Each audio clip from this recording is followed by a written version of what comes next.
Arkadaşlar herkese merhaba. Bugün sizlere yulaflı bir kurabiye yapacağız. İhtiyacımız olan malzemeler 2 su bardağı yulaf var. Yarım çay bardağı dolusu badem ve cevizi biz çektirdik. Yani 1 çay bardağı civarında totalde. Kuru meyvelerimiz var 1 avuç kadar. Biz bunları ufak ufak dilimledik. İçinde incir, kayısı ve üzüm var. Siyah üzüm var.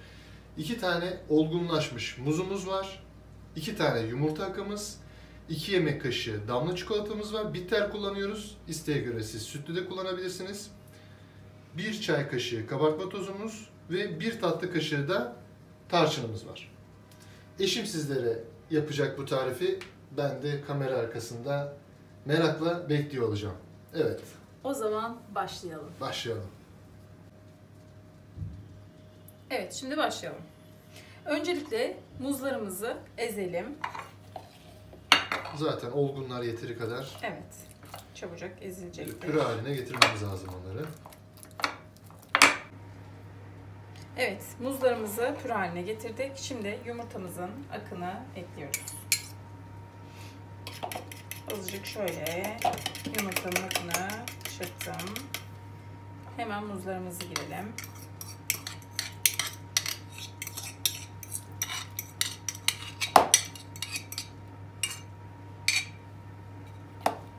Şimdi bunları güzelce çırpalım.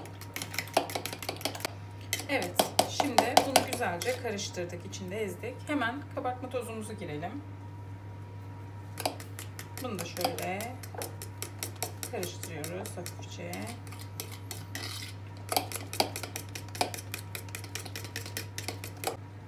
Şimdi tarçınımızı ekleyelim.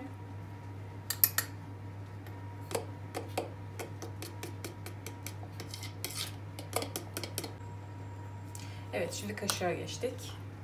Yulafımızın öncelikle yarım bardağını ekleyelim. Tamamını kullanmayabiliriz de. Evet. Göz kararı yapacağız şu an. İyicene yulafı içinde yedireceğiz. Tamamen her yeri harca bulanana kadar. Biraz daha ekliyorum. Bence o yeter. Yeter gibi geliyor. Evet. Şimdi 1,5 su bardağı kadar yulaf kullandık. Bunun da yarısını koyacağım. Daha sonra gidişata göre bakarız. Yani çok cıvık ya da çok katı bir harç elde etmeyeceğiz. O yüzden azar azar giriyoruz. Evet. Göz kararıyla.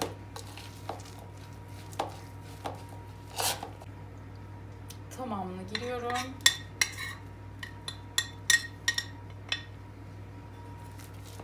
Ve bunları karıştırıyorum. Evet, çektirdiğimiz cevizi ve bademi de ekledikten sonra şimdi kuru meyveleri ekleyeceğiz. Evet. Kuru meyvelerimizi de girdik. Evet, kuru meyvelerimiz de karıştı. Şimdi çikolatalarımızı girdik. Bunu da karıştırıyoruz.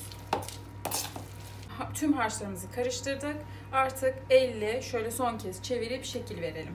Bu arada yağlı kağıt serdiğimiz tepsimizi de şöyle yanımıza alalım.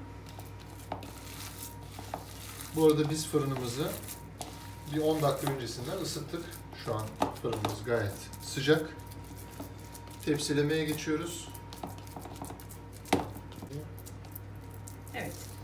Şeklimizi verdik. Şöyle bir avuç kadar alıyoruz. Şeklinin çok böyle düzgün, aman düzgün olmasına gerek yok. Köfte yapar gibi Evet. elle şekil verip yuvarlığa yakın yaparsanız tabii ki görsel olarak daha güzel olur. Evet. Tarifimiz hazır. Şimdi fırına girmeye. Evet, 12 tane eşit parça ayırdığımız kurabiyelerimiz pişmek için hazır. 180 derecede ısıttığımız fırına en az bir 20-25 dakika Evet. sürer herhalde pişmesi. Kontrollü ilerleyeceğiz. Yine her zaman söylediğimiz gibi fırınınızın pişirme süresi de önemli, tabii ki kontrollü. Evet arkadaşlar, 20 dakikada pişirdik. Dediğimiz gibi bizim fırın bayağı hızlı pişiriyor, bayağı hızlı kurutuyor. O yüzden tam böyle ramak kadar aldık. Çikolatalar böyle tam rengini döndürüyordu ki yakaladık. Şimdi teste geçiyoruz müsaadenizle. Teste ben varım bu sefer. Hadi bakalım. Evet. Bakalım. Gayet güzel içi. Ondan payımı alırım. Hemen veriyorum. Acaba nasıl olmuş? Çok güzel. İçinde kuru meyve var. Zaten tahıl var, şeker yok, un yok. Çok başarılı olmuş. Mükemmel. Yani O meyve tadı ayrı geliyor. Tarçın tadı apayrı. tarçını özellikle bol koyduk. Çünkü içine şeker girmediğimiz için tarçın içine birazcık daha lezzet, tat katsın istedik ki bir tatlı kaşığı tarçın gayet kararında olmuş, çok güzel olmuş. Videomuzu izlediğiniz için teşekkür ederiz. Kanalımıza abone olmayı unutmayın. Bir sonraki videolarda görüşmek üzere. Hoşça kalın. Mutlaka deneyin. Hoşça kalın.